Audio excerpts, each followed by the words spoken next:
बघा आपल्या जिओ सर्व्हिसच्या संदर्भात आहे त्यासाठी कॉल करायला आहे.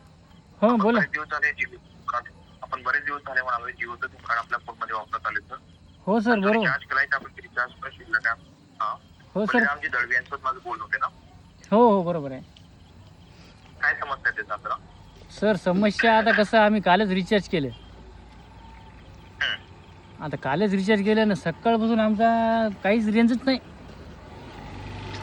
ओके 5G फोन आहे 5G रिचार्ज केलंय 5G नेटवर्क त्या ठिकाणी दाखवते पण 5G चालत नाही म्हणताय. अहो 5G नाही कोणतं चालेल नाही. 5G नाही फोन लावला इकून तिकून आवाजही येईन आणि काहीच नाही. आणि या एकट्याच माणसाचा प्रॉब्लेम नाही. मी आता 2-4 मेसेज टाकले तुम्हाला एकदाच. वेणीवरून बोलतोय ना आपण सवनावरून. हो सवना हो बरोबर आहे. ओके सवना. हो सर. होय कारण कसं आहे सर हा नेटवर्क संदर्भात जो इश्यू आहे आपल्याला नेटवर्क अपग्रेड केलं चाललंय त्याच्यामुळे आपल्याला हा इश्यू येतोय. महाराष्ट्रातील 36 जिल्ह्यांपैकी 24 जिल्ह्यांमध्ये नेटवर्क संदर्भात हा इश्यू चाललाय. जे की इश्यू नाही ते की आपण अपग्रेड करतोय आणि त्यापेक्षाही ऍडव्हान्स टेक्नॉलॉजीचा वापर करून सर्व्हिस कशी बेस्ट बेटर देता येईल याच प्रयत्नात आम्ही आहोत सर. अहो सर तुमच्या टेक्नॉलॉजीशी आम्हाला काहीच घेणं नाही हो. तुमची टेक्नॉलॉजी काही करा. हे रोजची बोंब झाली आमची म्हणून आम्ही कदरलो. सवन्या महागाव वाकोडी वेणी हे सगळे कदरले लोक तुम्हाला. आता काही नाही आम्हाला एअरटेलच घ्यावं वाटायले. कदरलो आम्ही बॅलन्स टाकू कदरलो. तुमचं बॅलन्स टाकलं तरी आमचा फोन लागेल कोणाला. आता महागावला ऍक्सिडेंट झाला एक. त्या ऍक्सिडेंटची बातमी द्यायला तर फोनही लागेल कोणाला. आणि इकून तिकून लागला तर आवाज येत जरा. म्हणजे इमर्जन्सीला आपलं बोलणं होतं बोलणं वगैरे होत नाही ना इमर्जन्सीला. फोन लागायला हो सर पण आवाजच जाईना ना तर फोन लागून काय फायदा. बरोबर सर. अन्य म्हणा जे की आपण म्हणतात सर की आपलं सर्व्हिसच्या बाबतीत इश्यू होतो म्हणून आपलं म्हणणं आलं सर. बॅलन्स तुम्ही 3 महिन्याचं म्हणून 28 दिवसात आमचा आधीच संपवता. बॅलन्स संपायच्या 4 दिवस आधीच तुमची कंपनीचे फोन चालू होते. तर तुम्ही आता काय करायला पाहिजे.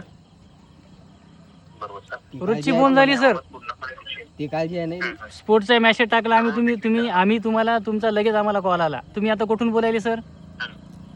पुणे 12 सर. मग इथलं तुम्हाला अपडेट वगैरे काही तुम्हाला येत नाही का काही? रेंज आहे नाही.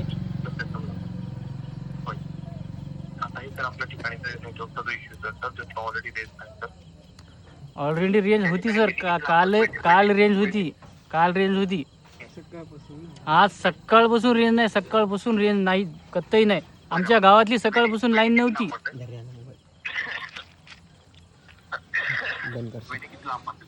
वेणी येथून आमच्या गावापासून 3 किलोमीटर सर. हॅलो सर आमचा पिनकोड आहे 445205 महागाव तालुका. तर इथं सर मुलांनी आंदोलन केलं होतं. स्ट्राईक केली होती जिओवाल्यांनी पेमेंट वाढसाठी. माहीत असेल तुम्हाला बातमी खूप मोठी आहे. हां तर त्याच्यामुळं सर आमचं नुकसान व्हायलं ना. म्हणजे आम्हाला आता रोजचं मोबाईलवर काम असते. ते काम आमचं पूर्ण होईन झालं ना. मग आम्ही दुसरं आमच्याकडे पर्याय काय आहे हे सांगा ना तुम्ही. पोर्टशिवाय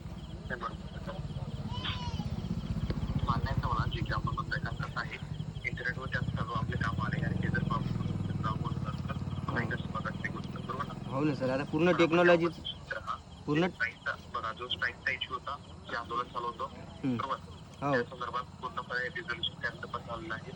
बरोबर इंटरनल प्रोसेस त्यांची पण चालू आहे. बरोबर त्याला हा नेटवर्कचा इश्यू हा नेटवर्कचा इश्यू कावर येतो आपल्याला हा स्ट्राईकमध्ये त्याचं हा नेटवर्क अपडेट येतोय. हां अहो 2 दिवसच झाले ते प्रॉब्लेम सॉल्व्ह होऊन की डबल तिसऱ्या दिवशी लडकं करायला चालू झालं तुमचं. कदरलं ना माणूस याला. आता आमच्या गावातून तुम्हाला रिपोर्टचं मेसेज येणार आहे तर तुम्ही रिटर्न कॉल करू नका त्याला आणि सांगू नका तुमच्या कंपनीचा मोठेपणा. आपण याबाबत निश्चित असं इश्यू रिझॉल्व्ह होतो तर जरूर कंटिन्यू करा बरं का. ते इश्यू रिझॉल्व्ह करू नका आणि काहीच करू नका तसंच राहू दे. ते कस्टमर सगळे कमी होते. भीम मागायला होतं तुमच्या अंबानीला वाटायला मला सगळे शिम जातीच वाटायला तिकडे एअरटेल आयडिया. जाऊ द्या तुम्ही दुसरी कंपनी बदला एअरटेलमध्ये जा. परस्पर संवादाचा तुमचा अनुभव छान कदरलं असं बोलायला लागली. सरला सरच गोष्ट सांगण्यात